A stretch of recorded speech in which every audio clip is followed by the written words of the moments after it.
Brian, I'm really excited to review the new Chester Hawk TC200ML. Now, I know that you launched these lathes back at MACH a few months ago. We did. So firstly, for our viewers that maybe didn't see the live that we did from your stand, how are you getting on with sales of these lathes in the UK? We're doing actually very well with the lathe sales. We launched it at MACH, as you know, on our stand. And we have a whole range of Hawk lathes for the CNCs. We have 2-axis and 3-axis, so that gives you more axis and turning centres. We've sold quite a few since then, and we've still more orders coming through. So it's really exciting at the moment for us. It's really been a successful launch from MACH.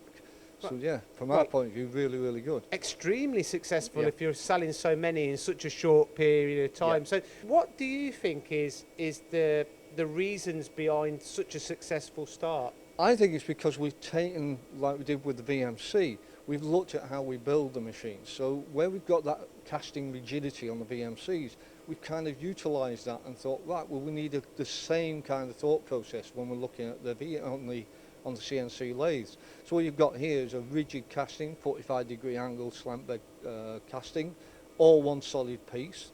So it's a real rigid and solid thing to give the performance and to give the accuracies that you need. So rigidity again, stability, Yep. And these come and stand. This casting comes as standard throughout the range. That's throughout the range, and we have over 20 models within the range, starting from 150mm right up to 450mm chuck sizes. So that's a really important point. So let's look inside the lathe and let's talk about some of the features within inside this lathe. Can you open the doors, please, Certainly can. Brian? Yeah. So Well, as you notice, this is pneumatic operation on the door. We also notice it's open, and the reason why it's open is we've prepared this ready for like robotic arms. So when people go into automation, they want to do automatic loading and unloading using robotics. You'll see we've got this open area now, which allows the robot to go in there. So accessibility looks great. It is, and that's it. So that is an option.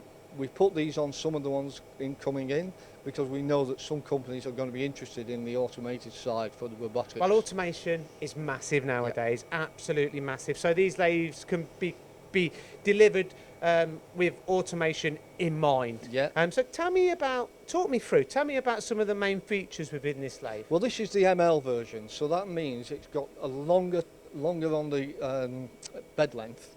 And also M means we've got a live turret on there. So you've got live tooling, so that means you can do a lot more work. So it's a 3-axis CNC turning machine as opposed to normal 2-axis, which is either 200L or 300L, or if it's got the L, it's longer. If it's not got an L, it's not long. It's just like a short bed length. So you've got milling capability. Tell me about the turret. What make is the turret? This is a BMT 55 turret. It's got 12 stations on there, so if you're doing something with 6-axis or 6 tooling operations, you could actually double that up. So you could have 12 tools on there, or 2 pairs of tooling, which again will extend your tooling life, because it means you're not having to change the tools so much. You just rotate them round on again, so you're not losing downtime when you want to do your tooling.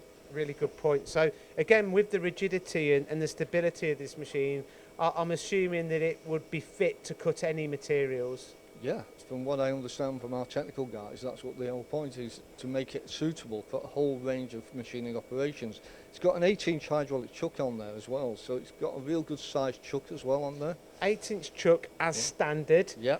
Obviously it can be changed to a collet chuck if you're looking to bar feed. And are these also bar feed ready? Yeah, that's the good point you mentioned that, because these are already interface ready to take out bar feeds. Well, that's perfect, isn't it? It gives you more options.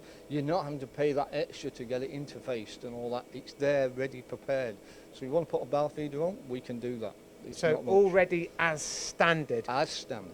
What about the Swarf Management? I can see a nice kind of conveyor at the bottom here. Yeah, the Swarf conveyor going up, and it's got the parts catcher at the back, the Swarf catcher at the back, and that goes into there. It can either go from the back, or it can go to the back of the machine or to the side of the machine. So again, you've got the 2 options there. You can change it around whichever way you want to put your bin.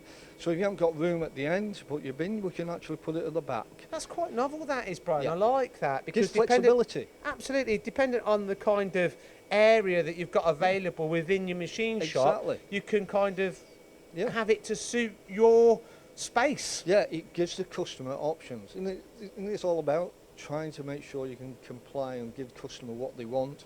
And if you fix it too much, then it gives them too much rigidity, and you can shoot yourself out the market. And that's not what we want to do. We want to make it better for customers. And Swarf Management, again, I'm sorry to ask the question.